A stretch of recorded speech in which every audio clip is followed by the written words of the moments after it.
those crazy comebacks, which can be so exciting. You know, a team can be 2-0 up, and then they lose one game, and then they're like, well, maybe they figured us out. Maybe we need to change now. They start. The World of Warcraft What's Next panel. Your panelists are Tom Chilton, Ian Hazakostas, Corey Stockton, and Greg Street.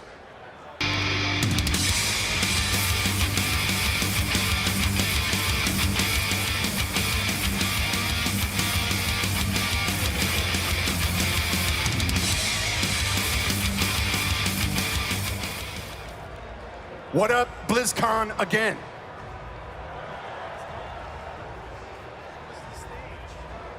I'm so glad the opening's done.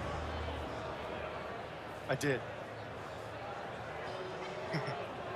What did you guys think about the announcement? Seriously, we're putting together, that art's not up there, we're putting together one of the most kick-ass expansion sets in a very long time. It's just, it's mighty. So the guys asked me to come with today. They're gonna talk a lot about the systems of the game, what it's gonna be. And they asked me to set it up a little bit. So I'm gonna try and do this succinctly, because it's, as you might imagine, a little involved. Is that artwork ever gonna be up on the screen? It's on our screen. They can't see that. We have the most kick-ass piece of artwork right here. So if that doesn't give you a little bit of an indication, Alex Horley did that for us. He's a bad, bad man. They just look like a 70s classic rock group from hell. Deep Purple. What were we talking about? Warlords. Warlords. How'd all you people get into my room? So why are we here, Chris? Why are we here? Expansion. I want to serenade you from down here, Tommy.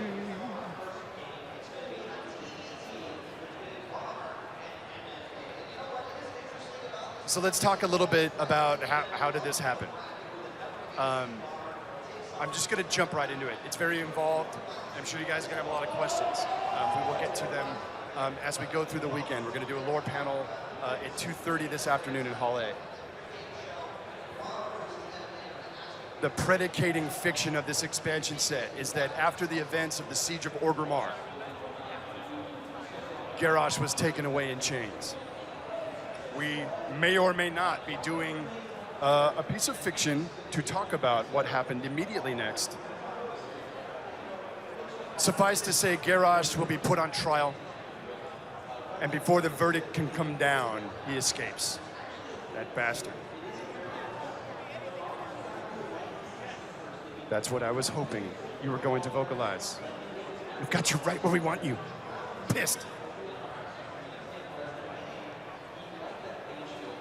Garrosh has a new friend who has, let's say, a unique ability to bend time. Garrosh goes back, crestfallen, upset. The world didn't work out quite the way he thought it might. And he hates the Horde now, with his coalition of mongrel races and trolls and elves, really? He hates this Horde and everything that Thrall ever stood for. And boy, does he hate the Alliance too. So he's gone back to the place and the time where the world made sense to him. Of course, going back kind of alters a little bit, but overarchingly, Garrosh's intent is to redeem the Orcish ideal as he sees it. This is a kid who grew up in Garradar, who grew up with the stories of his old man and all these other champions, right? That came up at that time and formed the first Horde, and he likes those stories. And he wants the Orcs to be proud again. He wants them to be conquerors and not encumbered by all these other races that he just doesn't understand why they're part of the Horde. And so that is where he has gone. And the most critical element of his mission is to stop the one moment, literally, that defined the history of Azeroth. He's going to stop the moment where the Orcs drink the blood of Manaroth. They will be uncursed. They will not be under the sway of the Burning Legion. But again, he will convince them that they must be a horde, that there's conquering to be done. And he will build this iron horde. With all the chieftains of old, he will empower them with, don't panic, some of the technology and engineering that he loves from our present. Black iron machines, flamethrowers, I don't even know yet. Well, the guys know. Garrosh is going to build a very different kind of horde, but its mission is the same. Using his little friend that we talked about earlier that can manipulate time, Garrosh is going to have them build a dark portal. And he is going to lead this iron horde through it. But his little friend has been given the task, of aligning it to our time. So the adventure of Warlords, for the most part, takes place in what we call Old Draenor, a fully realized world, right? Steeped in all the lore that's come before. We built it to heighten and maximize your sense of what Outland was, but this is a contiguous continent. It's got oceans, it's got beautiful skies, it's got giants, it's got monsters. What kind of world forges a race like the orcs in the first place? It is a brutal place. And from the bones of this world, he would construct this army to enact his revenge on us. Having said all that, I'm sure many of you are thinking like, God, don't tell us. Another orc, really? Tell us this orc is not the boss of the expansion series. We want to get ahead of it. He's not. Garrosh facilitates the storytelling. This was the natural flow. And while he will be heavily involved in the storytelling, he's not the guy. There's a guy behind the guy. Those of you who are astute may conclude very quickly who the guy might be, but we're gonna let that ride for a little while longer. I guess I'd also like to tease as the panel goes. The end boss of this whole giddy up, as so far as we're thinking today, it won't just be an orc dude. Take that as you will. So, what do you guys think of anything I haven't said that we should say? Or have I said too much? I think we're good. We can take it.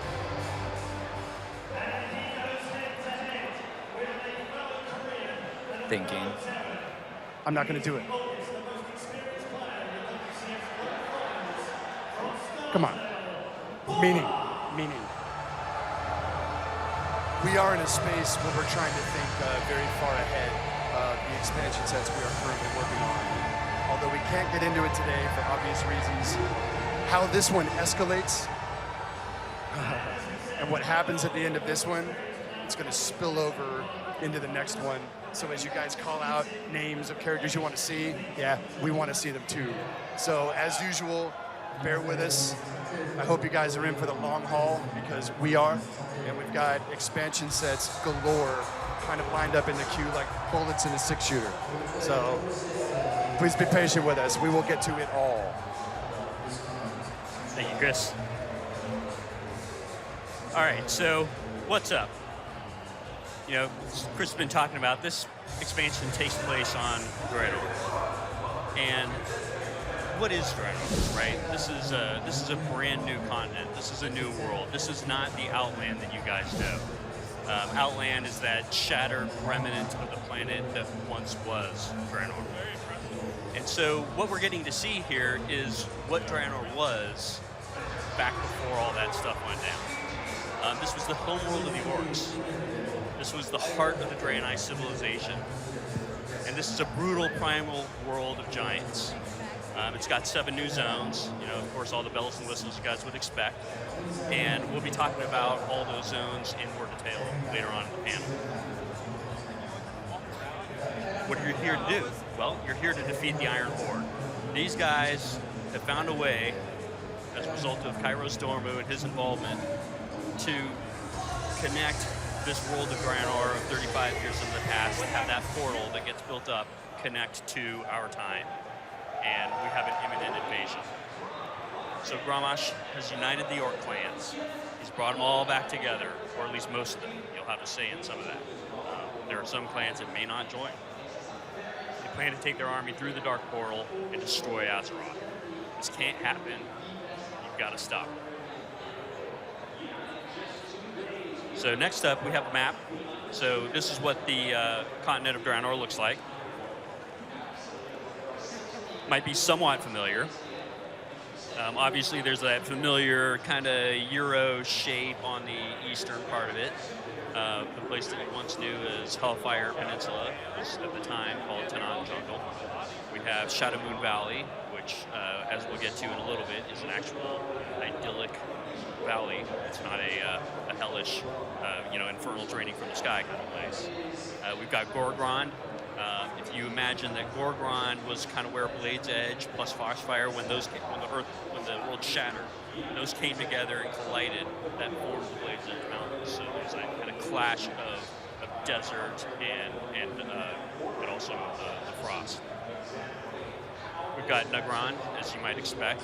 That was probably the least affected of the different zones back in Outland. It was still a bit different back in the day, and you'll learn more about that as time goes on. And then we've got Talador, which is the location of Shattrath, which is not where your main city is going to be. It's also the location of Auchindoun, but this is before Auchindoun blew up and went to hell. So, as players, you're actually going to experience this content in a very different way. As the Alliance, you're going to end up defending Karabor and saving it from the Iron Horde, and that's going to be your main city. Karabor is what you may have known as Black Temple in Outland. So that's actually going to be your city as the Alliance for the expansion. None of that Shattrath nonsense. For the Horde, you are going to travel to Frostfire Ridge, and in Frostfire Ridge, you're going to help the Frostwolves fight against the ogres that are there, and you're going to liberate the ogre citadel. There's a citadel there called the Bladespire Citadel, and that's going to be your city. So a lot of these places that will be familiar to you are actually completely different. And it's important to understand this is very different than what we did Cataclysm, right? When we did Cataclysm, we took those zones as they were, and then we changed them, we modified them, chasms in the ground and filled them up with lava, and, did some stuff like that. But these zones are actually completely rebuilt from scratch. These aren't zones, because you can't really go from Outland to what it was before by kind of naturally modifying things.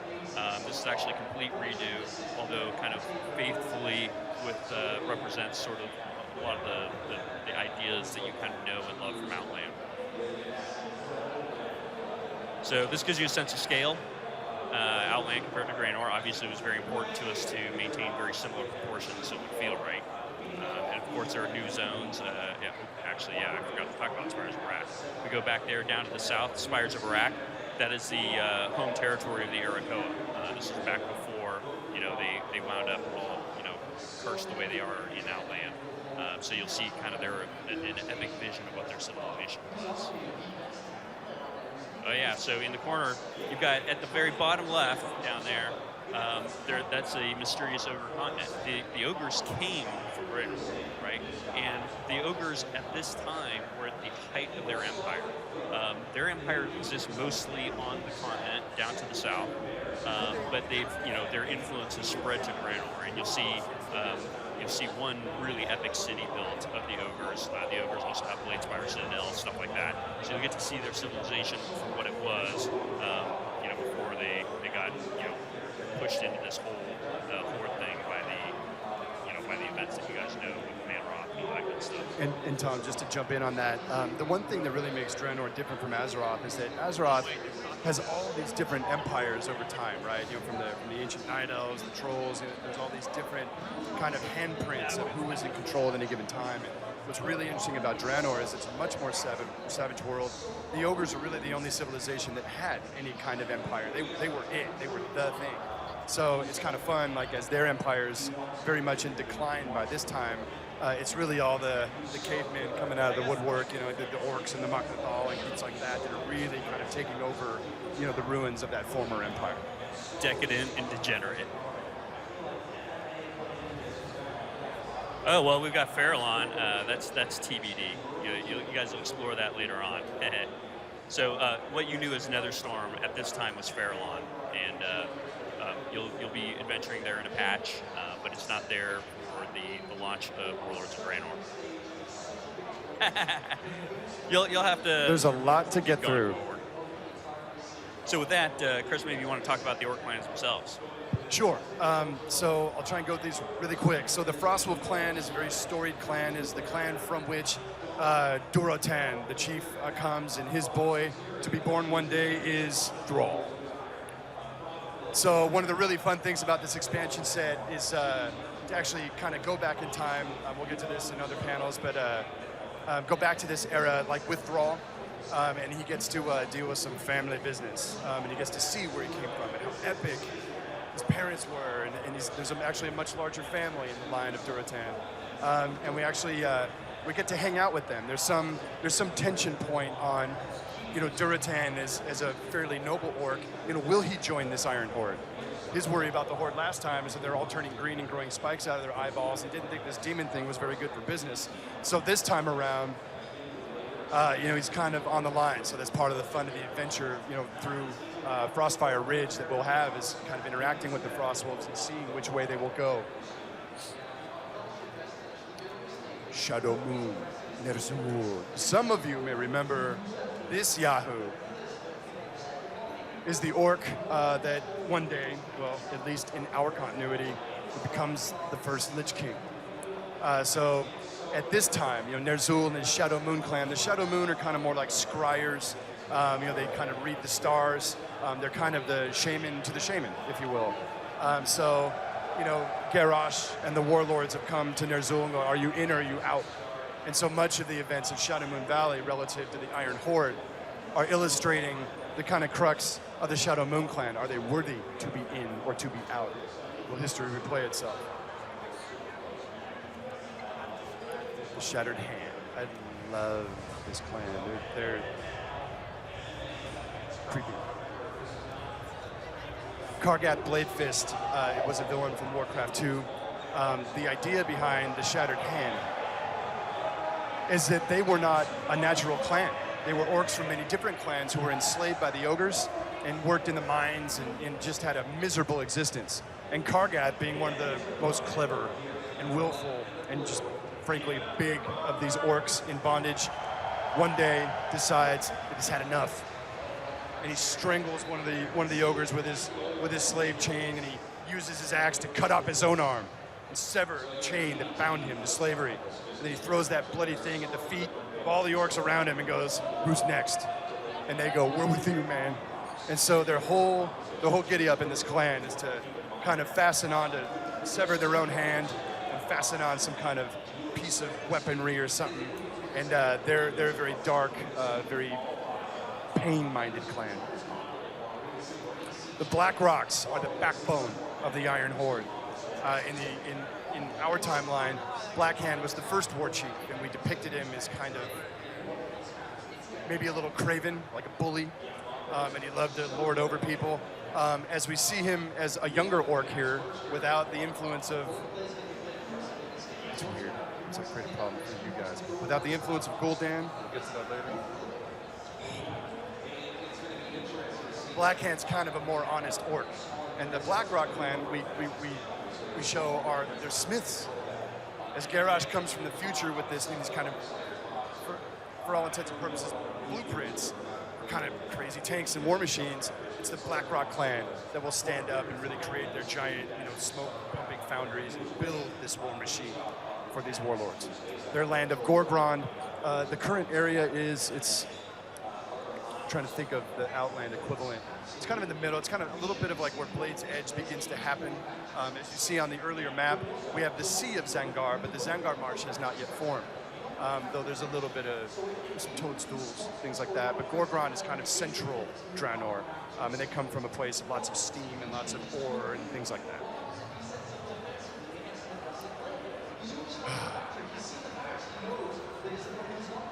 Gromash. That's a funny thing about those Hellscream boys is even when they don't have demon piss in their veins, there's still a lot of fun at parties. Grom's got some, he's got some anger issues. There's a story there. And as you might assume, there's a really interesting interplay with Garrosh, who's come back to kind of redeem his heroes. And obviously Gromash will play a major role in the story to come. And the whole tension point with Grom is what? Could it happen all over again? Will his anger get the best of him? Or will he be a very great leader? I wouldn't bank on it. Gromash and the Warsong clan are much like Mongols. Wolf-riding badasses. They're cavalry, right? They roll through the plains of Nagron, rocking the ogres and anyone else that gets in their way. So it's really fun to leverage them into kind of an earlier, more idyllic look at Nagron. A little less of the floating Bean Brothers, land masses in the sky, but it's very much that idyllic land you guys remember from Outland.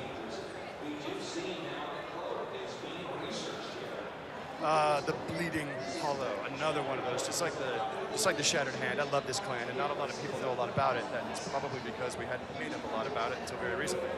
But Kilrog Deadeye, the Bleeding Hollow are a very shamanistic clan. They come from the Tanan jungle. The Tanan jungle is the landmass that will become Hellfire in your timeline. Back in the day, it was a very lush, very monstrous jungle. And the Bleeding Hollow, with their deeply shamanistic roots, well, I would say they're shamanistic, but they're absolutely out of their mind. They are a dark, bloody-minded clan, and their shamanism is very tribal, and it's very bloody-minded. And you would say through the ritual that all of the Bleeding Hollow chiefs have taken for generations, Kilrog included, is that on the eve of them becoming the chief, they go down into these cisterns with the Blair Witch shit all over the ceiling, and it's just gnarly. And they gouge out their own eye to receive a vision of their death. And that vision of their death predicates how they will lead their clan in slaughtering their enemies and seeking just perfect, bloody-minded victory. It's hard to get out. I'm exhausted.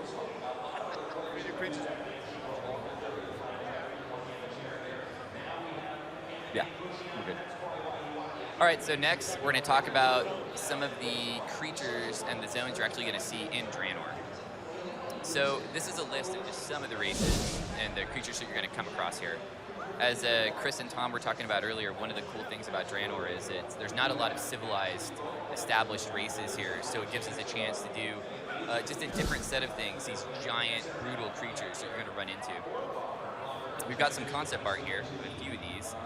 A lot of you might remember Gron from Burning Crusade. The Gron here are a completely different breed. You can see here they've been subjugated by the Iron Horde and being used as part of the army. This is another really, really awesome, unique-looking creature. This is called a Genosaur. Now, you can't really get the scale here from this picture, but this creature is something along the lines of the Magnetar from Northrend. It's kind of at that scope, so imagine this thing lumbering across the plain towards you. So here's the ogres. We mentioned earlier that this is the homeland of the ogres. These aren't the same ogres that you know that you fought in Diremaw. These ogres they're bigger, they're stronger, they're vicious. I think you can get that vibe through the concept art here. And then another new creature, brand new race, these are the Saberon. The Saberon are a race that you're going to find all across Draenor. It's not something that's just located in one zone. You're definitely going to be fighting with them a lot throughout the expansion.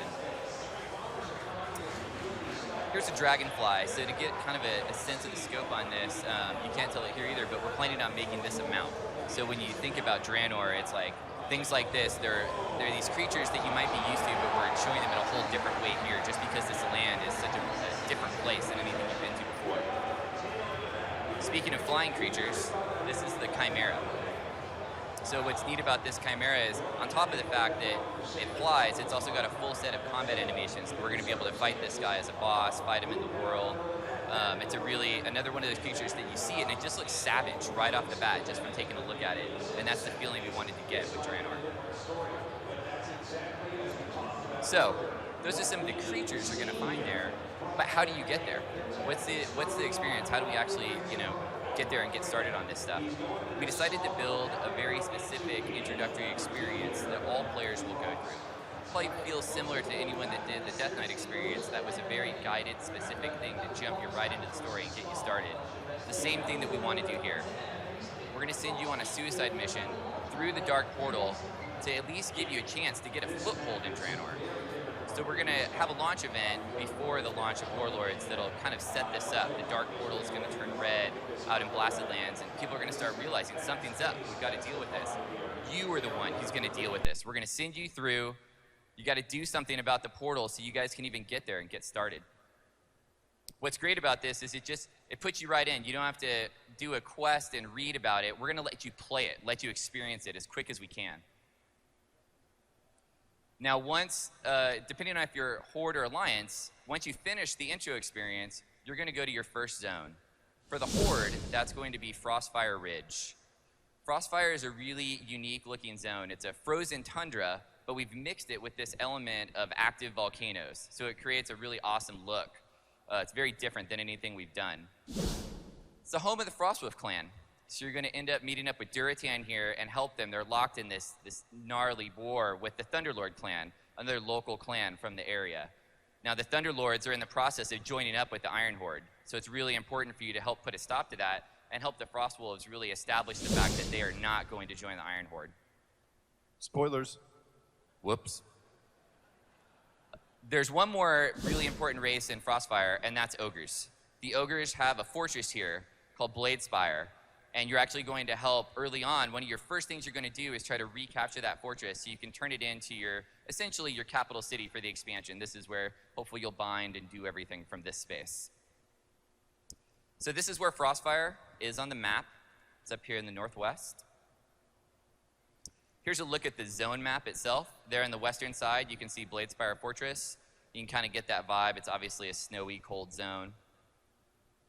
Got a little bit of concept art here. This is something we had early on that helped us really get the vibe, get a feel for what it was going to look like. It's got these unique rock structures throughout the whole zone. Really sets it apart from anything. A little anecdote on that, actually, is that we originally concepted this zone as a purple desert. Yep. But it wasn't really working for us. Turned out everyone that saw it kept saying, "Why is that snow purple?" And why are the Really Frostwolves in a purple desert? Fine, it's snow already. Sometimes we're dumb. Yeah. But we made it work. It's awesome. But we could talk about it and look at pictures all day, but what better than to show you guys a video? So let's take a look at it.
And that is Frostfire Ridge. It's really exciting to be able to talk about that zone because that's the first zone we actually worked on the expansion. So it's been around for a while, so it's great to finally get a chance to show it to you guys. So let's get to the Alliance. So after they finish their introductory experience, they are going to go to Shadowmoon Valley. Obviously a familiar name, a place most people probably know what it's like now. It's completely different in this time and age. The zone is always fast in nighttime. It's nighttime all the time here. It's a zone that you're never going to see the day, so it gives it another unique fit. It's something we've really tried to hit with all the zones in Draenor, is that they have a vibe. When you leave it, you're gonna go, oh, that's the zone that it's always nighttime at. That's the zone that's got the crazy fire stuff. We really want to give you that hit so you remember these places. Now, Shadowmoon is the home of Caribor. It's what you know in the future as Black Temple, but at this point, it's the holy temple of the Draenei. Problem is, it's under attack by the Iron Horde. One of your first things you're going to do when you get here is stop that attack. We have to save Caribor.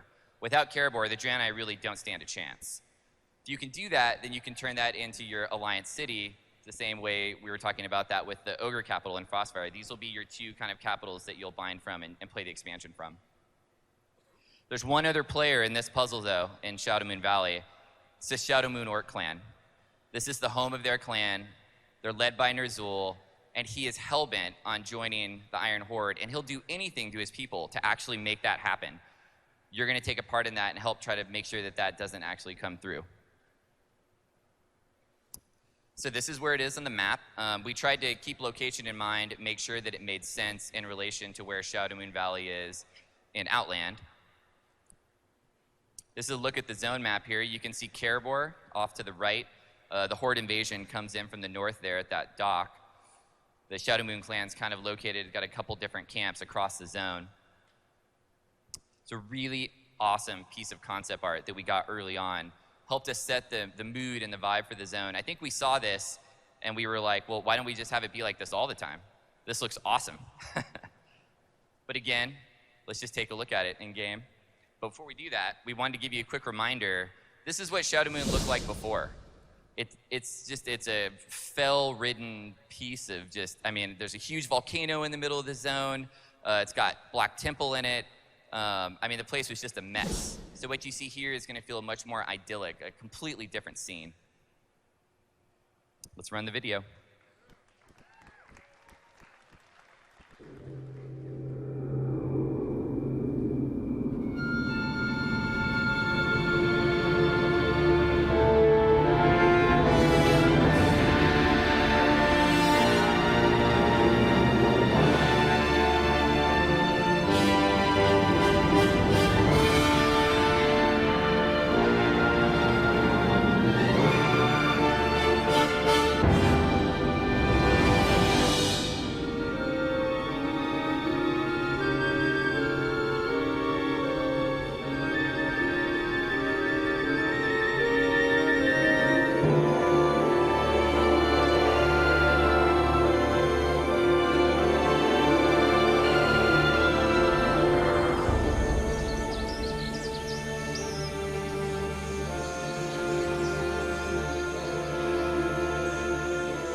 So that's Shadowmoon Valley. So we got two more zones we're going to give you a sneak peek at today. Next up would be Gorgrond. We talked a little bit about Gorgrond earlier. It's a completely different, again, the zone is really defined by the features that are there, and it's these giant steam vents that are all across the zone. They're trying to be harnessed by the Blackrock Clan is working with the Iron Horde here to kind of cap these steam vents, and they're using those to help run the war machine for the Iron Horde. So you can see where the zone is here on the map. It's on the northern side, kind of nestled right between Frostfire and Tanan. Here's kind of a look at what, early on, we were concepting a lot to get the vibe for what would these steam bits look like? How could we really sell them in the zone in a cool way? This piece really helped define what we moved on to from that. And we got a video of it to show you guys.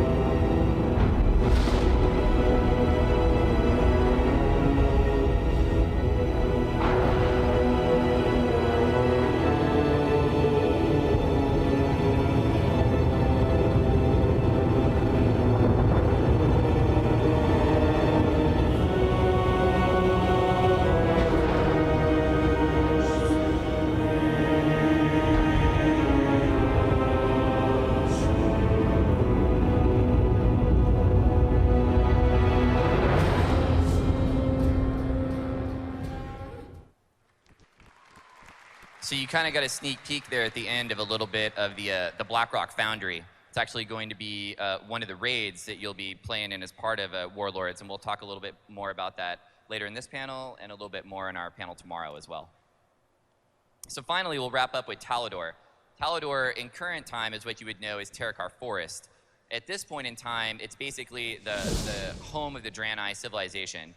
Shatrath is there, but Shatrath is much larger than what you remember. It's actually a massive part of the zone actually looks like a city that comes out from Shatrath and extends across it.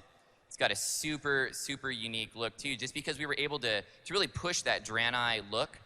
We've always had Draenei buildings and structures, but you've never got to see what did they look like when they were at the height, when they were, they were doing everything that you would expect them to do, but you get to be a part of that and see it before everything kind of goes to hell. So Talador has some really unique, iconic places too, places like Auchindoun. We know Auchindoun in current time, it's blown up. It's in the middle of the bone waste, right? But in this time, it's completely different. It's basically their holy temple. It's where when Draenei die, they want to go to Auchindoun. It's like Valhalla for Draenei. You're going to get to see it also because it's a dungeon in the expansion. Speaking of Shatrath, this is a piece of concept art of what it looks like on Draenor. What's really cool about this is you can see it's got the water there. That's the Zangar Sea coming up right against the edge. Zangar Marsh isn't fully there yet, so it's really cool to see this place, but just in a different time. And let's roll the video.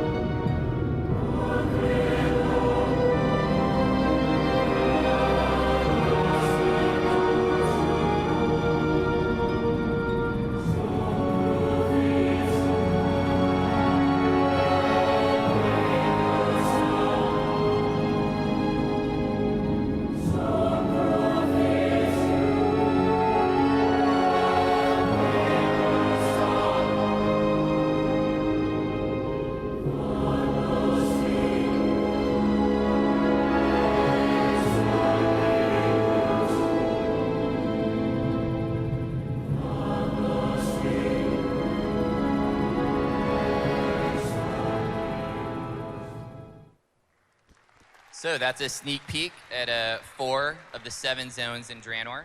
Hope you guys like that. It's stuff we've been working on for a while, so super rad to be able to show it off. So now let's maybe talk about a small requested feature.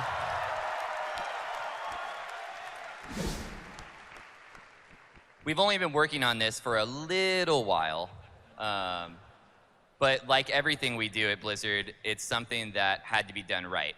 And to do this right, it was going to take time. But I think you guys are going to be super stoked to see what we've come up with. So we had a lot of guidelines when we went into this project. There were things we wanted to make sure happened. Number 1 was to keep the soul of the original characters. When you log in with that female troll and you've got a unique hairstyle, you've got unique tusks, we want to make sure it still looks like what you know and what you've played for all those years, but that it just looks better. We don't want it to feel different. We just want it to increase the fidelity, have things look a lot more like in the current age. So the fidelity has been raised on all this stuff, from textures, polygons, effects, all the different things that you'll see on hairstyles and stuff like that. We've really gone to the nines on this stuff. Most of all, though, is the facial detail. All the emotes across the game, we've fully rigged the faces, so the characters have teeth, they have tongues, they can smile, they can emote. It really is, it completely changes that flavor of that character. But like I said, in a way that still feels like the soul of what that character is. On top of all of this, we've had to mod the animations to go with all these new models. So it's really been a lot of work, because we can't just go in and update the polygons and expect it all to work. There's a lot more polygons that have to be animated. We've got to make sure everything matches up, cloaks, tails, all that stuff. So it really has been a labor of love. We're super excited to show it to you guys today. So we've got 3 races that we're going to give you a sneak preview of here. This is the male dwarf as it exists today. This is the new male dwarf with the updated model. Here's just side by side. So you can kind of see how his beard is still the same beard style, but we've added adornments to it, make it look cooler, make it feel like it fits. Next up would be the orcs. popular race. Current orc, and here's the new orcs. Here they are side by side. Again, same thing. He's got those lamb chops. They just look a lot better. And finally, come on now. Gotta rep the gnomes. So here's the existing gnome, and then here's the new model. I think this gnome very specifically shows what all that work has really paid off. The fact that this gnome looks so much better, but man, I'll be damned, it still looks like a gnome. So we've also got some video to show you guys of these guys in action.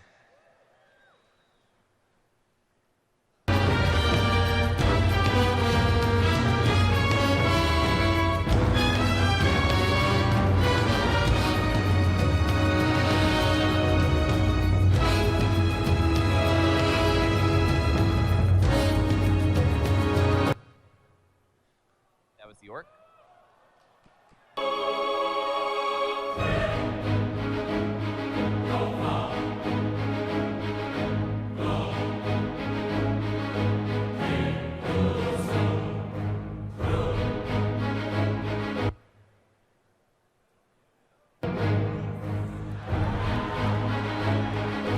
Come on. Gotta have a gnome dance. Shake it.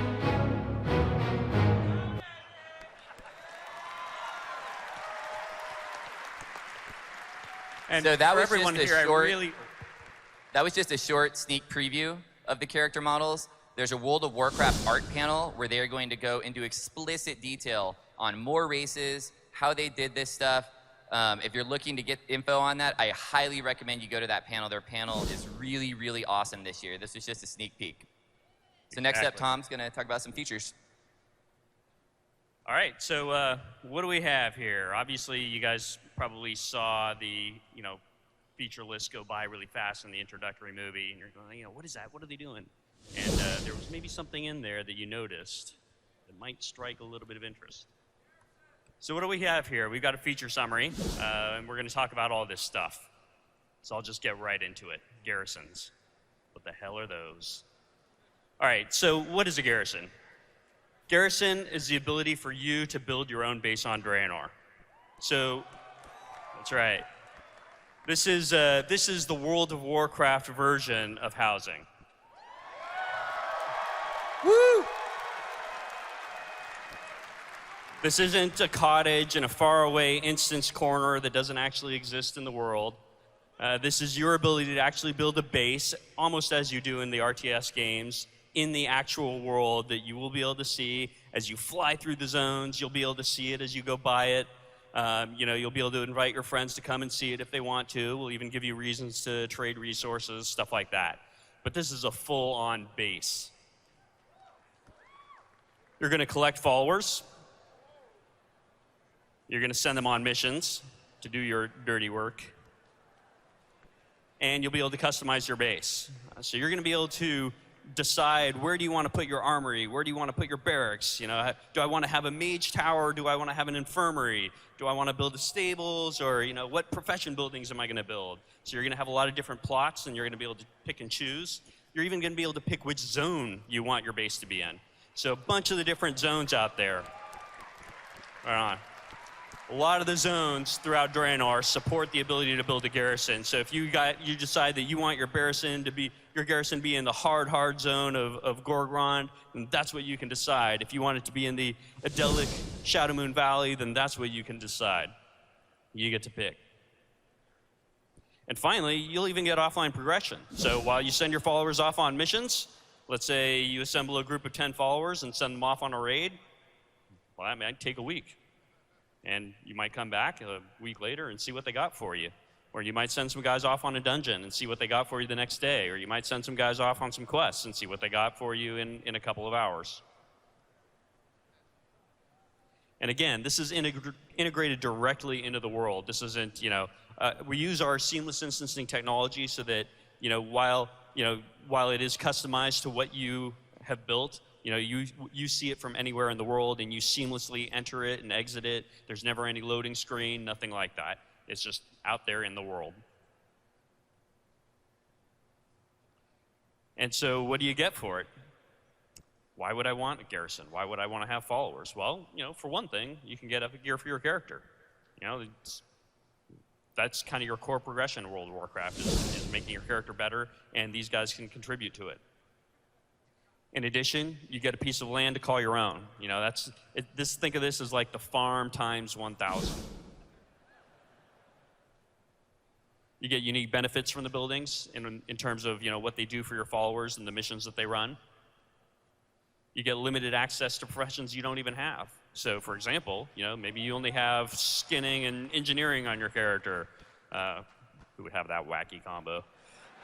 But let's say you wanted blacksmithing and something else. You wanted blacksmithing and access to something in mining. You can do that. In fact, your base, you can even build a mine in your base, and that'll give you access to special mining nodes. You'll get some extra mining nodes that you can go in there and mine every now and then. You can even assign an NPC that has a follower that has the mining skill to that mine, and they can do some of your dirty work for you.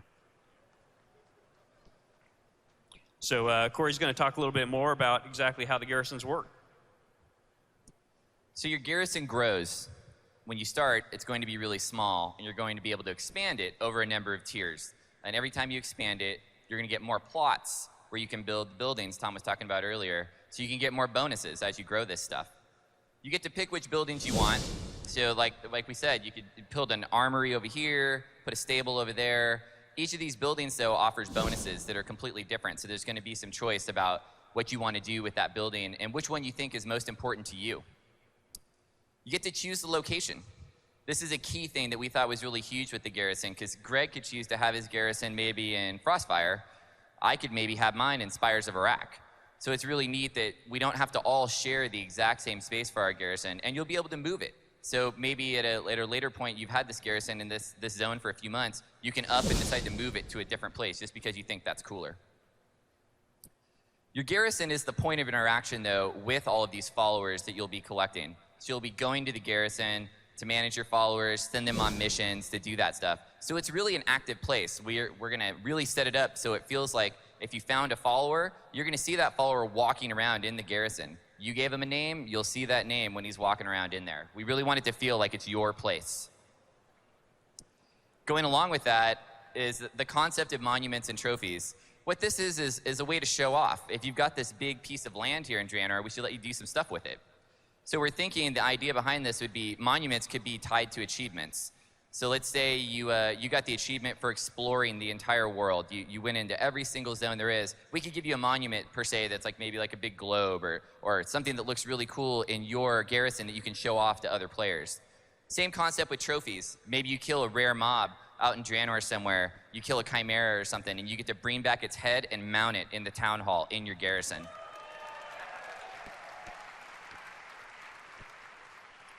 So let's talk a little bit more about the buildings.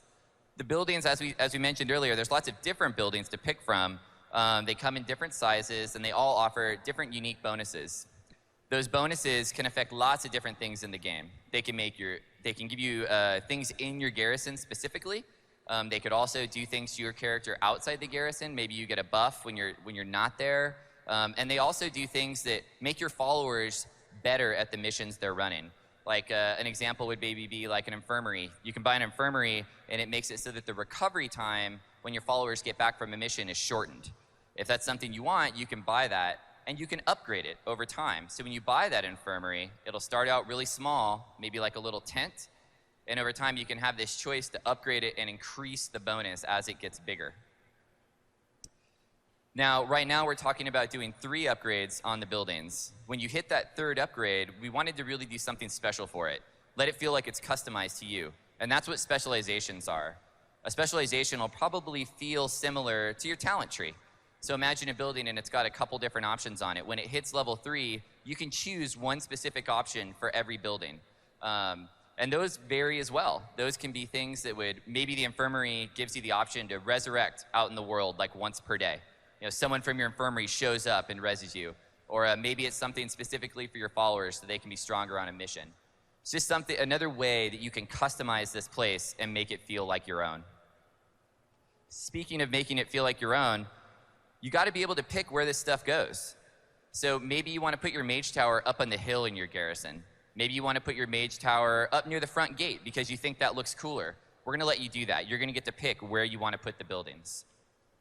This variety is really what gives us that customization we're looking for.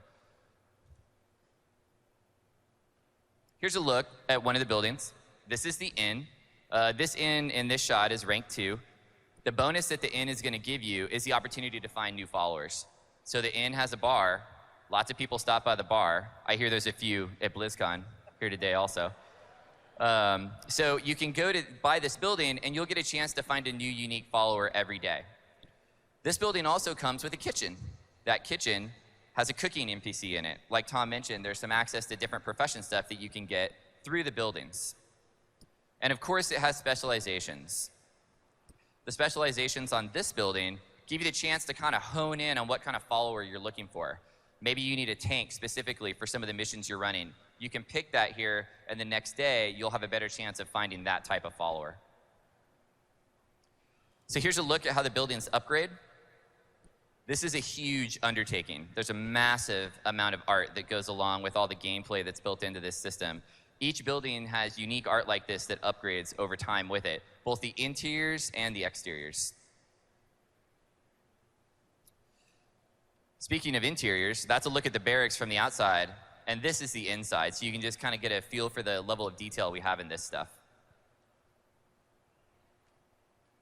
Now, this is a look at a work in progress UI of how we would see people interacting with the garrison. So on the left there, you can see your buildings. So you can pick a building and just drag it over to a slot. The plots themselves come in 3 sizes, so you just match up the building with that size, pay the currency cost that it'll be to build it, and off you go. Anyone that's seen the pet stuff, it's pretty similar. This is a video showing the garrison upgrading.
So before you ask, yes, there is separate art for Alliance and Horde. Horde will get their own complete, unique set of buildings and have their own look.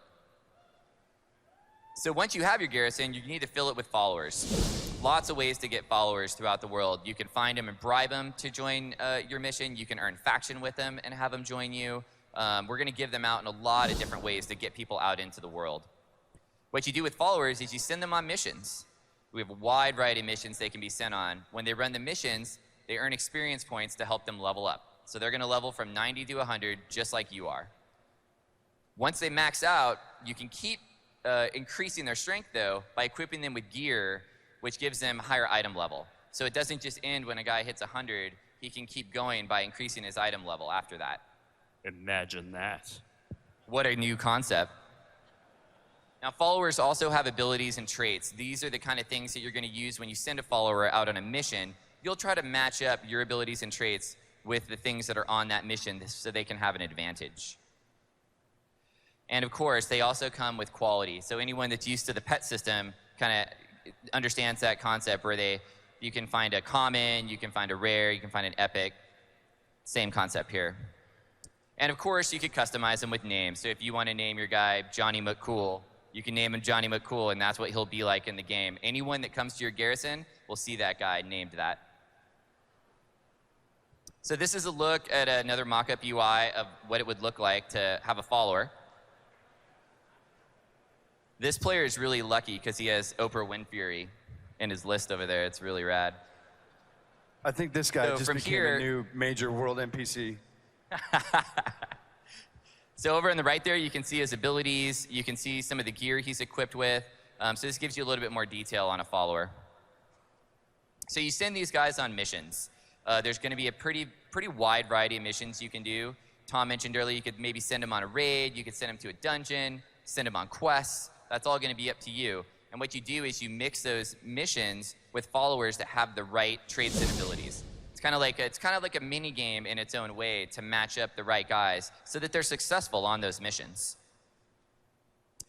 We also have this concept of specialized missions, and these are unlocked by buildings. So let's use the infirmary as another example. When you buy and place an infirmary, that then gives you the option to run rescue missions. And rescue missions are very unique. Only people with infirmaries can run them, and they'll have different bonuses from other missions. So another way that the buildings that you choose help customize what your garrison is like.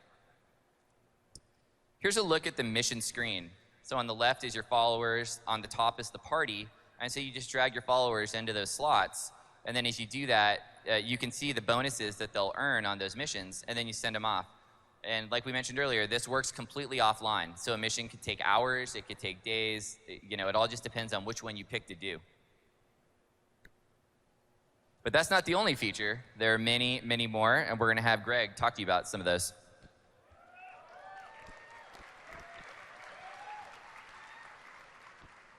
All right, BlizzCon, you still with us?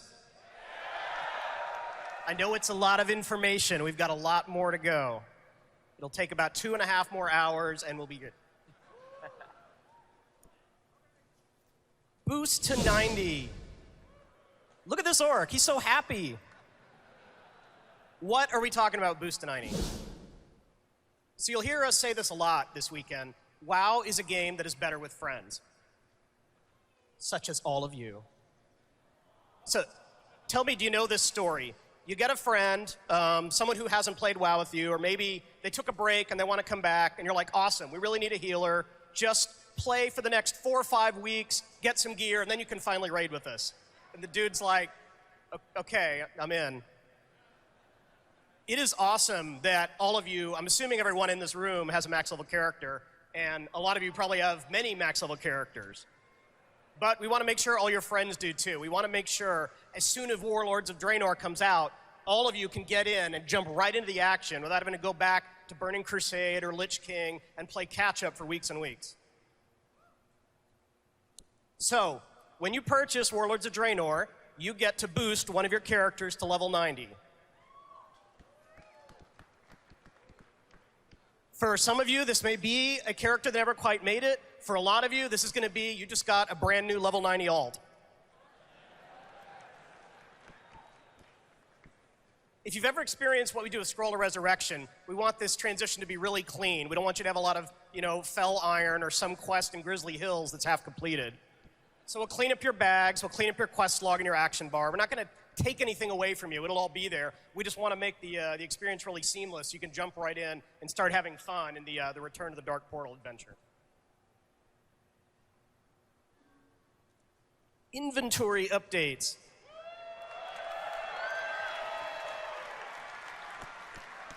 So we've introduced this concept you guys are familiar with of collections. Currently we have pets and mounts that are collected.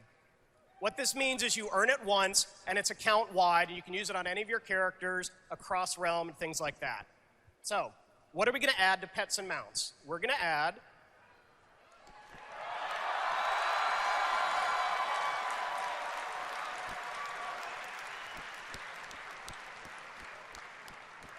So this is your new heirloom UI. Anything you want is stored here. All of the icons that are grayed out, just with the pet journal, will give you information about where to acquire it, so you don't have to try to remember, was it some vendor in Stormwind, or was it a rare drop, or something like that. All the information is there. And again, this is cross-realm on any character, so you don't have to worry, who had my heirloom? Was it that one dude? I can't find it. Everything's here when you need it.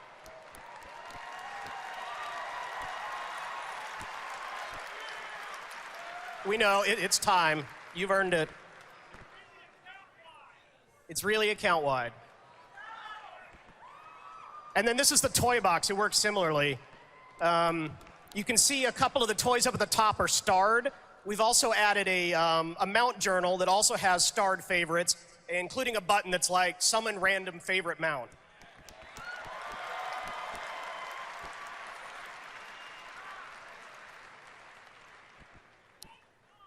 Your bags are still a mess, even with all the heirlooms and toys taken out of them. So what can we do about that? We don't think big bags is the answer. It takes forever to find stuff in it as it is. Instead, we're just trying to organize it a little better. These are a lot of requests we've gotten over the years, and we're finally able to deliver on some of it. So there's a lot of information on this screen. The first thing is you can assign each bag a particular type of inventory. So you can say, I only want consumables to fill up this bag to help you find your stuff better. Secondly, you'll see the white icons indicate new items that have gone into your bag since you last opened them, so you can find that new stuff pretty easily. And then we also highlight the different quality of the items. You can see some of the rare and epic items have their appropriate blue or purple outlines around them. And then finally, the bag that has all the gold icons shows you quickly at a glance that that's vendor trash that you can safely get rid of.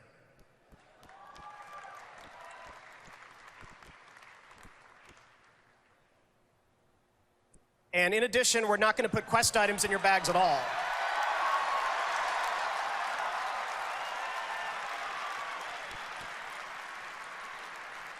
We'll just store these items right on the quest UI so you can see them. If there's a clickable item, it'll be there. And again, hopefully, we may give you bags that are slightly larger, but overall, it should be a much better experience, and you'll spend more time killing orcs and less time organizing stuff. He didn't mean that, orcs. It wasn't personal. The bad orcs. And then finally, we're just going to allow you to craft directly from your bank.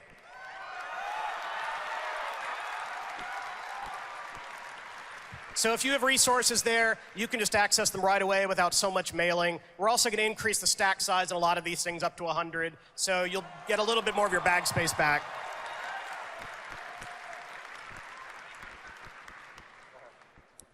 What is the adventure guide? Now, I know all of you out there are masters of World of Warcraft. You never have any questions about where to go or what to do next. But we know that's not true of everyone out there. So the adventure guide is really designed, particularly when a new patch comes out with new content, and you're like, am I supposed to finish doing the current stuff, or am I supposed to jump right away? Blizzard, tell me what to do. So the adventure guide is a path to gear upgrades. It shows you the new content that's out and what might be appropriate to you. And most importantly, it's customized for your character individually. So this happy little gnome here, we've identified, plays a lot of PvP. So if you can imagine, when the Siege of Orgrimmar patch came out, we would tell them, hey, Deepwind Gorge is out, that's something you want to try. And we noticed that you're rank 7 in the Brawlers Guild, so maybe you want to go to rank 8. Along the bottom, we also show you, based on your current gear, the kind of raid content that we think you're ready for. And then this is a more PvE-focused player. One of the things to point out is that we mentioned the Sky Golem specifically because we know you're an engineer. So we can customize all of this for your character. If you haven't played a dude in a while and you come back in, you can kind of figure out what you're supposed to do next. Level 100 talents. We can't count, so we gave them to you 5 levels early.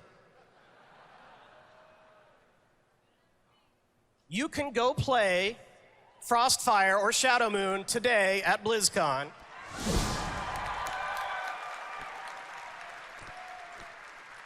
I doubt you'll reach level 100 in 15 minutes, but I know you guys are pros. You'll still be able to open up your talent tree and see these new talents. These are fairly early designs, but they're not just standard. We're taking them seriously, so feedback is appreciated. One thing to note is we're going to start splitting out the tooltips of talents a little more by spec. Particularly classes like Druid and Priest have these pretty wordy tooltips that say, if you're Shadow, it really does this. If you're Holy, it really does this. So I'm just adding that as a caveat because some of the tooltips you'll see at BlizzCon are quite long. You're welcome. All right, Ian will now talk to you about our incredible Dungeons and Raids. All right, well, it wouldn't be a new expansion without some new Dungeon and Raid content, so of course we've got some of that. We're really happy with the overall amount of multiplayer group content that was in Mists of Pandaria, though we've heard you guys, we could probably have used some more patch dungeons, something we're still thinking about looking to do. Hear you on that one. Well, let's jump right into this. So dungeons. We're going to have 7 new dungeons available at launch in Warlords of Draenor. 4 of these will be available as you level up, 3 exclusively at max level. And you may see that last bullet point there.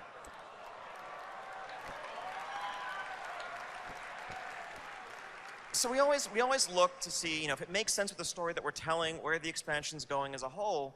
It's great to have this opportunity to revisit old favorites, old classic dungeons, update them the way we've done with places like Dead Mines or Scalamans or Scarlet Monastery. And given the central importance of the Blackrock Clan to the Iron Horde and their plans, this felt like a great time to revisit Upper Blackrock Spire. So that's going to be overhauled, and it will be a new dungeon available at level up as well as max level. And you can see what's going on there. There are some interesting things.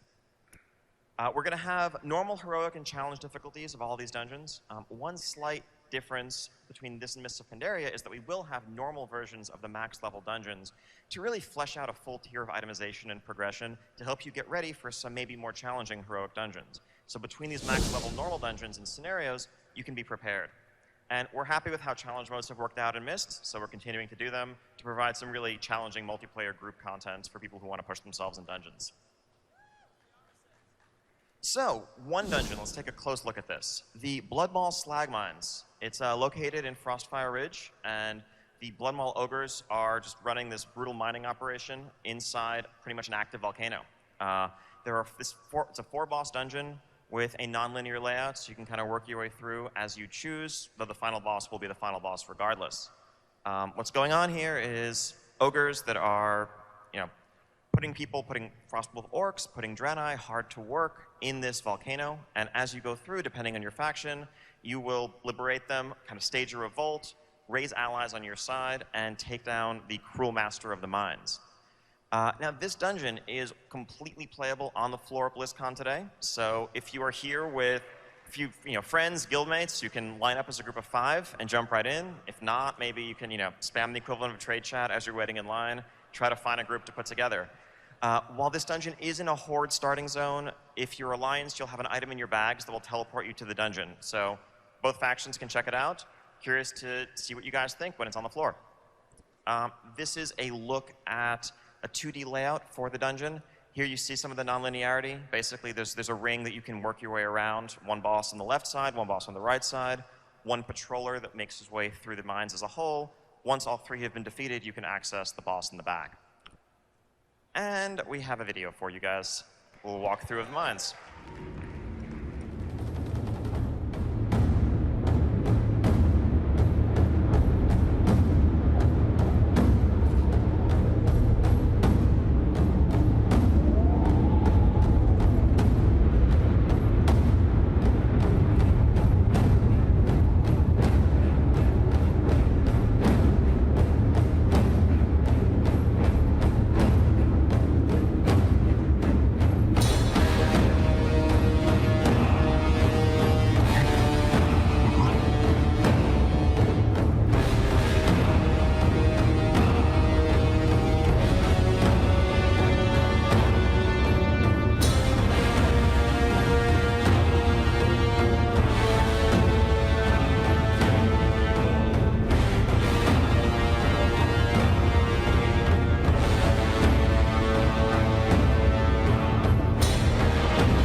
So, and of course, that's just one dungeon of the many.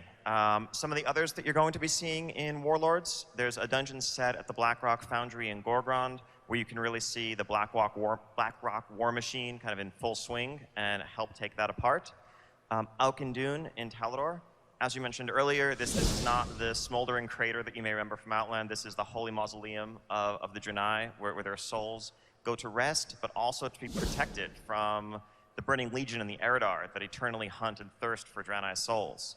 And maybe the followers of a fellow named Gul'dan might have some interest in a place like that. We'll have to see. The Arakoa Spires, looking down upon the land and the spires of Iraq. These are not the hunched, twisted Arakoa that were cursed in Outland. This is the majestic winged race that has a high civilization, and you will be seeing what they're up to there. In Shadowmoon Valley, the Shadowmoon Clan, Ner'zhul, beneath the earth, is working and dabbling with dark powers in the Shadowmoon burial grounds as he slips further into his descent into darkness, and you'll have to go in there and put a stop to what he's doing, of course. And the Iron Barracks, where an army is being raised, this army that's going to march into and take over Azeroth, unless you stop them, and more. So that's just the dungeons. Of course, raids. As I mentioned, we're happy with the amount of raid content that was available in Mists of Pandaria release. We liked the way the staggered two-tier rollout worked, where we had Mogashan Vaults initially, and then Heart of Fear and Terrace of Endless Spring afterwards. So we're kind of looking to mirror that going forward into Warlords. There are going to be 2 new raid zones available. The one right at the outset is going to be the Ogre raid at Highmaul in Nagrand. This is a bit of that high Ogre civilization that we talked about earlier. This is going to be a 6-boss raid, and will kind of whet your appetite for the things that are to come. After that, you'll be able to venture into the Blackrock Foundry, where really this is the war machine of the Iron Horde. It's the height of its military might. The processing, refining of the Blackrock ore, for which the Blackrock Clan gets its name, as it's forged into weapons and armor and war machines that are assembled and sent off to the front lines to wreak havoc upon Draenei and eventually Azeroth. And Warlord Blackhand, commands this from the interior of the Crucible, and you need to go in there, work your way through this 10-boss raid, and put a stop to his plans. We'll be talking a bit more about this raid at our later Raid and Systems panel. And of course, we'll see the return of world bosses. There'll be fierce new world bosses in the model of, Shav Anger, Ordos, Nalak, etc. Always continuing to learn from our experiences there, improve upon the experience we're delivering, and give players that really epic multiplayer feeling of, 30, 40 frostbolts flying through the air as you fight something in the outdoor world, not necessarily in an instance. In addition to some of the specific raid content that we're releasing, we're also taking a moment to reflect upon our philosophy and how we're approaching the design of our raids. So, any Flex Raiders in the house? Awesome. Yeah, we're super happy to see how flexible raiding has worked out so far in patch 5.4 and how it's been embraced in Siege of Orgrimmar. I think that it really, flexible raiding offers a solution to a lot of the social problems that often are one of the downsides of group raiding. Anytime there's a mismatch between the number of people on hand that want to raid and the fixed size of raid content. If you have 8 people looking to do a 10-player raid, well, you're going to have 8 pretty unhappy people. If you have 12 people looking to do a 10-player raid, well, then you have to deal with who sits on the bench, maybe no one wants to. That's not very much fun either. And one of the great things about the flexible structure is the ability to come and go. If you don't have to feel guilty if you miss a raid, or if someone logs on in the middle of the night, they can hop right in. You just keep going. And it's really opening an experience that we think of as a core part of the multiplayer role-playing experience to more people. And that's fantastic. Now, for several years now, for a couple of expansions, we've supported a parallel 10 and 25 player structure. From Wrath of the Lich King onward, and then in Cataclysm, we really took efforts to make them truly equal in terms of difficulty and reward. But there have been tensions throughout that system that we've experienced, and trying to reward them equally, trying to keep the difficulty equal, while trying to recognize the logistical difficulties of keeping a 25-player roster together, but also not making the 10-player raiders feel like second-class citizens. There's been this kind of struggle, this back and forth between the 10 and the 25 camps. Well, one of the things that we see out of Flexible, one of the potentials of flexible raiding, is that in this 10 versus 25 war, everyone can win. And we see Flex as the way forward in that regard. So we're looking to see, how can we expand flexible mode? How can we expand the scaling tech that we have to suit other types of raid structures, other difficulties? How far can it go? One of the first things that we realized when we were testing flexible mode of Siege of Orgrimmar on the PTR is that actually, really the biggest difference between that and normal mode raiding was just the tuning. People who might have tested the very first early flexible tests on PTR may remember when we were scaling your item level down maybe a bit too far, and the tuning was maybe a little bit too high. It actually felt pretty much just like a normal mode raid, except you had 21 or 19 or 14 people, and that was the core difference. So obviously that wasn't our tuning target for 5.4 Siege of Orgrimmar flexible mode, but it was this great proof of concept for where we could go in the future. And we see no reason why what's currently normal mode difficulty can't just work flexibly instead. So you can do it with 10, 25, 14, 19, however many people you have on hand.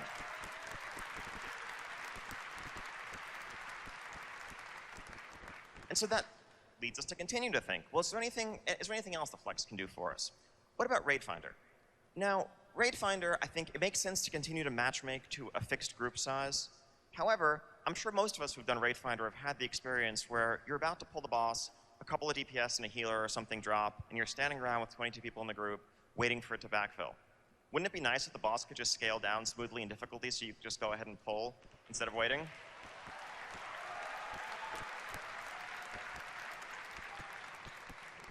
With flexible scaling, we can make that happen. Now, so is there anything Flex can't do? Well, okay, yes. There's the one area where we don't think that Flex scaling is really very well suited is the most cutting edge, the most tightly tuned hardcore content, because the reality is it's a challenge for us to begin with just to tune it correctly for 2 difficulties currently. And this is the audience that really is going to try to min-max and take every possible advantage. The last thing we want to see is for the right answer to be to do boss 3 with 17 people and then drop to 14 for boss 4 and so forth. No one wants that. We're not going to do that. Don't worry. But what that means is that really cutting-edge content is best suited in terms of tuning, in terms of presentation, to a single raid size. And we've been looking, since we've been getting rid of this parallel 10 and 25 structure in our normal mode, and we've been thinking, what can we do about that for our current heroic mode? And what we're doing is looking to consolidate to a single 20-player raid size going forward. We were trying to pick an intermediate point that would be a compromise between the 2 existing raid sizes, but also allow for us to do some things like assume that you have at least one of every class present. So if you really missed the Enslaved Demon mechanic on High King Malgar way back when, or Spell Steal mechanics, we can do that. I don't know that we do exactly that, but we can do that. And it will provide a much more level playing field, more tightly tuned content, and a better experience all around going forward. So to sum up, this is the picture of raiding in Warlords of Draenor. We're streamlining. We're condensing from 6 separate modes of raiding down to 4. We'll have Raid Finder, which exists largely as does today, with the benefit of being able to scale slightly to accommodate variances in group size or maybe to improve queue times. We will have a normal mode that scales flexibly from 10 to 25. We'll have a heroic mode that scales flexibly from 10 to 25. And for those seeking the ultimate raiding challenge, we have Mythic difficulty at a fixed 20-player raid size.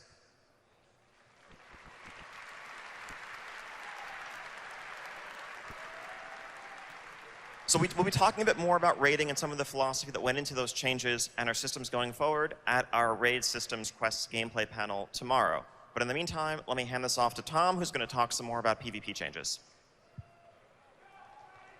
All right. So do we have any PvPers out here? Okay. I think that was at least 4. All right, so what are we doing with PvP? Here's kind of a summary of the different things that we're tackling. We're going to create a world PvP zone, and I'll talk about that first. That's probably the most meaningful, really new type of thing that we're doing compared to what we've done in the past. We're also making some UI improvements. We're going to make some changes to the way that we do Battleground rewards, and we're also going to introduce a concept that we're calling Trial of the Gladiator. So to start with, what is this world PvP zone you speak of? Well, we're creating a place. It's one of those islands that you guys referenced that was off the coast. It's off the eastern coast of Tanan Jungle. It's called Ashran. And it is a staging area near the Dark Portal that both the Horde and Alliance want to control. This has faction bases on it, and it has a variety of different hotspots. There are a lot of different points of interest that different factions are going to want to control. But really, more than anything else, what separates this from previous PvP world zones that we've done is that it is a PvP sandbox that is persistent and continues on all the time. It isn't like Wintergrass, which really felt like a kind of an instance battleground because it had that start and finish. This is really going to be more like a timeless isle of PvP, in that all the objectives that are there are all PvP oriented, but you're kind of free to go in there and do whatever it is that you want to do. It's a lot like what you might think of as the original Alterac Valley. I don't know if there are many people here that played the original AV. But, you know, there was a day when, you know, you used to queue up for AV, maybe get in the battleground, let's say in the morning. You could leave the battleground sometime to go to work or go to school. And by the end of the day, you come back and you actually jump right back into the same battleground because these things lasted sometimes 24, 48 hours.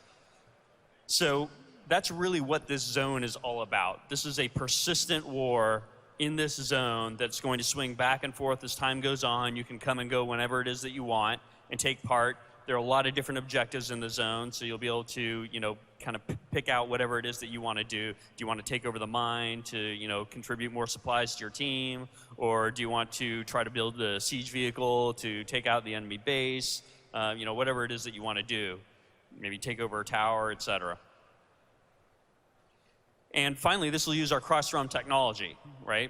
Because obviously, I'm guessing maybe some of you play on a realm that doesn't have the best Horde versus Alliance faction population balance. So what we're going to be doing is we're going to be pairing up realms so that when you go into this zone, and you know you'll fly into this zone seamlessly, just like you do with cross-realm zones, you will be paired up with other realms that have the opposite problem that your realm has. So really what we're going to be able to do is to create a faction balance using the cross-realm tech that is at least far, far better than what it is on your home realm today. And you guys will, you know, duke it out over that territory. And then if the faction balance changes for whatever reason, we can at any time pair up different realms. So there it is off the coast of Tanan Jungle. This island actually existed in some of the really old Warcraft maps, was sort of referred to as the Deathwing Island, mysteriously. And this is just a concept piece, like it's just a mock-up to show kind of some of the environment and art assets that we're looking at using. There are a lot of different pieces that we're going to be assembling to create the Horde and Alliance bases, and there are going to be a ton of different points of interest around also. You know, you're looking at a zone that's going to have constant, non-stop action going on. So for any of you PvPers that really want to just feel like you can go to a zone and hang out and have some kind of, you know, entertaining killing of the other side without a whole lot of structure, this is the place to do it. You'll get to build and commandeer siege vehicles. Some of these are vehicles that you might build over the course of multiple days, right? You might gather some materials on one day and continue your progress on the next day, and then eventually build your machine of mighty destruction and have a rampage on your enemies for a while. You'll be able to reduce the enemy base to rubble, and the battle will rage on. Here are some of the siege vehicles that you'll get to use. You'll also be able to commandeer some of the Iron Horde siege vehicles that are around. You know, the Iron Horde has had a presence here also, so you'll get a mix of different stuff. We have things like the Incinerator, we have the Blade Mortar that shoots this, you know, giant net full of old weapons at your opponent, so it just kind of flays them with shrapnel. Good times. So next up, we have our UI improvements. We have a lot of different things that we're going to try to do to the UI to just make the PvP experience cleaner, a little easier to follow, all that kind of stuff. We have our objective tracker. We're going to do capture status so that you can actually see how much progress you're making toward capturing a point of interest. And we've got some little screenshots to show you what that looks like. So imagine you're looking at the Arathi Basin map, and you know, right now, today, unless you have a mod like Deadly Boss mods, you know, you really don't have the ability to see how much time there is left to capture a point of interest. So now you'll actually be able to see that right on the map. I'll zoom in a little bit, right? So you know, be able to see how close you are to capturing it. We'll also be able to reflect that in the actual world assets themselves, right? So that you know, today you see, you know, when you capture the blacksmith, let's say, you see the Alliance flag go up. And then, you know, it's gray until you finally capture it, and then it, you know, turns blue. But now it'll actually fill in with its color as it's in the process of capturing. So even just as you're fighting out in the world, you'll have a better sense of how close you are to capturing that point of interest. We're also going to introduce the concept of a battleground score. So the battleground score is something that we're going to be able to do to give players a clearer sense of how they're doing in the battleground. Here's a little screenshot of what the scoreboard's going to look like in 6.0. And the default sorting, you'll notice, is by score. You know, today, the default sorting is by, like, killing blows. You know, a lot of people resort their battleground scoreboard by, you know, damage done, or if you're a healer, by healing, stuff like that. But it's really hard to, you know, get a sense of exactly how you're doing versus other people. And that feels like not really the best way to sort. So we've heard a lot of feedback over the years that players really want to get a better sense of how well they're doing in a battleground. And this score will factor in everything that you're doing. It's really, a lot of it is based around the objectives that you're completing. And then, of course, your, you know, damage and healing factor in as well. So, you know, your deaths, your kills, all that kind of good stuff. This way, you really have an ability to look at it and see, you know, okay, how am I doing? And potentially, it could play into the rewards at the end. Could also maybe help us identify AFKers better too.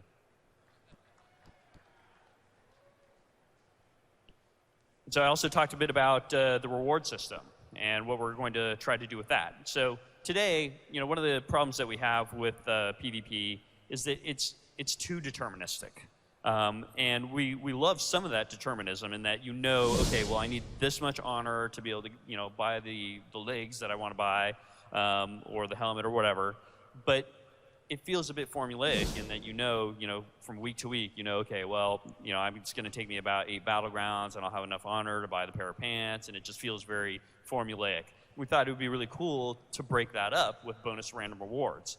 So, of course, the honor system is going to stay in place, and you'll still earn honor, and you'll be able to buy the items exactly as you do today. But wouldn't it be cool if at the end of any given battleground or even arena, if you had a chance to get lucky and win some stuff in advance? Hey, here's to getting lucky. So, so what are the things that you can get? You can get items, you know, maybe that pair of legs that you really have been wanting to buy. You might get lucky and roll that and happen to get it in advance. You might get some bonus honor. You might get some bind on equip gear. And so while the bind on equip gear might not be the stuff that's a direct upgrade for your character, it might be, depending on where you are in your progression. It could also be really cool to put on the auction house and actually make some money off of doing PvP. Imagine that. Also, we'll have things like consumables, stuff like that, so that, you know, if you ever wanted to have, you know, something like the battleground potions that we used to do back in the day, this is a really cool way to earn those things. Finally, we'll also be able to do a weekly quest to upgrade an item, so that it takes a little bit of the pressure off of your honor in terms of, oh, should I buy an item, or should I use my honor to upgrade an item, or that sort of thing. We'll be able to do a weekly quest to complete, you know, to win a certain number of battlegrounds or arenas. And as soon as you do, then boom, you'll be able to upgrade an item. And last but not least, I want to talk a little bit about this thing that we're calling the Trial of the Gladiator. And so you might be asking yourself, what is the Trial of the Gladiator? I know what gladiators are, but how does this work? Well, Trial of the Gladiator is the arena ladder. I don't know how many of you are, you know, fairly competitive in the arena these days, but yeah, hell yeah. So one of the problems that we have is that it's very difficult to find people of your caliber, if you're a really high-end competitive player, to play with at the same time. And so really the Trial of the Gladiator is taking the concept of the arena ladder that we have right now and really focusing it to concentrate the queues at certain periods of time during the week, so that you really get a lot of people in the queues at the same time, and that it also provides great benefits to us in terms of finding people that are exploiting. I don't know how much you guys know about it, but anytime, pretty much any time, there's an exploit going on with the arena ladders, or even the rated battleground ladders, it has something to do with a couple of sketchy dudes logging in at like 4 a.m. and queuing against their other sketchy friends and manipulating the ladders. And so by concentrating all the activity into a shorter period of time, it gives us an ability to monitor that much more closely, and also it makes it a lot harder to exploit because there are a lot of people in the queues when that thing's happening. In addition, one of the really exciting things here is that we get to use what we call tournament rules. So this is a lot like the way the arena server works, right? So when you go to the arena server, it's not a competition about gear. Anybody can go to the Trial of the Gladiator and use the vendors and put on the gear that they want to use and hop right into the Trial of the Gladiator. It is purely about the skill. So if you're the kind of person that doesn't want to grind toward your gear on a season-by-season basis, this is the thing for you. You show up, everybody has the same item level, You pick which items that you want to use, and you jump in there, and that's what you use. Your PvE gear won't work in there, only this stuff.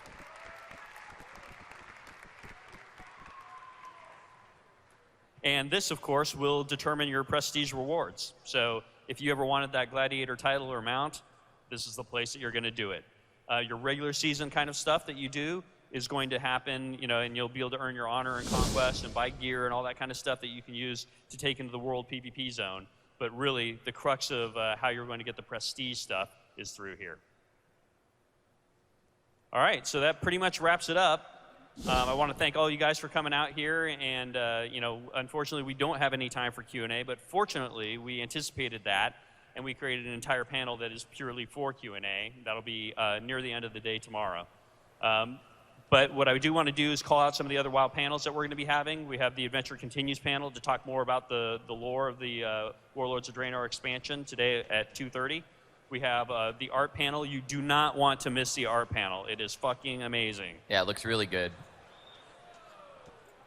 Also, raids, gameplay, questing, and more. We'll talk in more depth about a lot of the stuff you just heard about, and then our QA. So thanks and take care.